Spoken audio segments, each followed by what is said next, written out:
Welcome to McPlum, simple solutions served daily. In this video, I will explain how to jack up a Nissan Rogue safely. Before you begin, always ensure your vehicle is on a flat, stable surface. Engaging the parking brake is crucial to prevent any unexpected movement. For added security, place wheel chocks on the wheels that will remain on the ground, diagonally opposite to where you're lifting. This preparation is vital for your safety and to prevent damage to your vehicle during the process.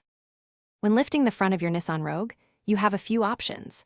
Many models have a central front subframe or engine cradle that can be used with a floor jack to lift the entire front end. Alternatively, you can use the reinforced pinch welds located just behind each front wheel. These are often marked by small indentations or arrows. Always refer to your Nissan Rogue's owner's manual for the most accurate and detailed diagrams of these points. For the rear of your Nissan Rogue, look for a solid rear subframe or a sturdy crossmember if you prefer a central lifting point. Be cautious not to lift from the differential on all-wheel drive models, as it's often aluminum and not designed for jacking. Similar to the front, reinforced pinch welds are available near each rear wheel. Once your jack is correctly positioned, slowly and steadily raise the vehicle, ensuring it remains stable throughout the lifting process. After lifting your Nissan Rogue, the next critical step is to secure it with jack stands.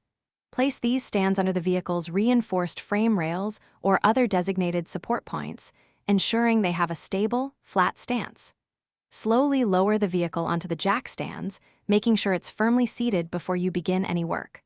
Always double-check for stability. And speaking of smart moves, if you're looking to improve your financial well-being, check out the description below. You'll find a link to a fantastic book, *The Simple Path to Wealth*, along with other helpful deals. Thanks for watching. Stay juicy and subscribe.